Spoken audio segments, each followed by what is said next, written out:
ಇವತ್ತು ಮನ್ಯಾಗ ಏನು ಕೈಪಲ್ಯ ಇರಲಿಲ್ಲ. ಆಲೂಗಡ್ಡೆ ಎಷ್ಟೇ ಇತ್ತು, ಕೊತ್ತಂಬರಿ ಪುದೀನ ಅದು ಏನೂ ಇರಲಿಲ್ಲ. ಹಂಗೆ ಬಿರಿಯಾನಿ ಮಾಡಿದ್ರೆ ಹೆಂಗಾಕತ್ತೆ ಅಂತೇಳಿ ಬಿರಿಯಾನಿ ಮಾಡಿದ್ದೆ. ಭಾಳ ಮಸ್ತಾಗಿತ್ತು. 1-3 ಆಲೂಗಡ್ಡಿನ ಈ ಥರ ದೊಡ್ಡ ದೊಡ್ಡದಾಗಿ ಕಟ್ ಮಾಡ್ಕೊಂಡಿದ್ದೆ. ಕುಕ್ಕರಿಗೆ ಎಣ್ಣೆ ಹಾಕ್ಕೊಂಡು, ಎಣ್ಣೆ ಕಾದ್ಮೇಲೆ ಆಲೂಗಡ್ಡೆ ಹಾಕ್ಕೊಂಡು, ಅದಕ್ಕೆ ಚಿಟಿಗೆ ಅಷ್ಟು ಅರಿಶಿನ, ಚಿಟಿಗೆ ಅಷ್ಟು ಬಿರಿಯಾನಿ ಮಸಾಲ, ಚಿಟಿಗೆ ಅಷ್ಟು ಖಾರದ ಪುಡಿ ಹಾಕ್ಕೊಂಡು ಫಸ್ಟ್ ಆಲೂಗಡ್ಡೆ ಹುರ್ಕೊಂಡು ತೆಗೆದಿಟ್ಕೊಂಡೆ. ಆಮೇಲೆ ಕುಕ್ಕರಿಗೆ ಪಲಾವ್ ಸ್ಪೈಸಸ್ ಎಲ್ಲ ಹಾಕ್ಕೊಂಡು ಒಂದು ಉಳ್ಳಾಗಡ್ಡಿನ ಈ ಥರ ಉದ್ದದಾಗೆ ಕಟ್ ಮಾಡಿ ಹಾಕ್ಕೊಂಡಿದ್ದೆ. 1-2 ಹಸಿರು ಮೆಣಸಿನ್ಕಾಯಿ, 1 ಟೇಬಲ್ ಸ್ಪೂನಷ್ಟು ಶುಂಠಿ ಬೆಳ್ಳುಳ್ಳಿ ಪೇಸ್ಟ್ ಹಾಕ್ಕೊಂಡಿದ್ದೆ.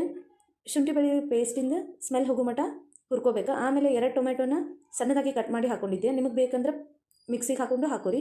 1 ಟೇಬಲ್ ಸ್ಪೂನ್ ಧನಿಯಾ ಪೌಡರು, 1 ಟೇಬಲ್ ಸ್ಪೂನ್ ಖಾರದ ಪುಡಿ, 2 ಟೇಬಲ್ ಸ್ಪೂನಷ್ಟು ಬಿರಿಯಾನಿ ಮಸಾಲ, 1 ಚಿಟಿಗೆಯಷ್ಟು ಅರಿಶಿನ ಹಾಕ್ಕೊಂಡು ಅಕ್ಕಿನ ಒಂದು 5 ನಿಮಿಷನ ನೆನೆ ಹಾಕಿ ಇಟ್ಕೊಂಡಿದ್ದೆ ತೊಳೆದು.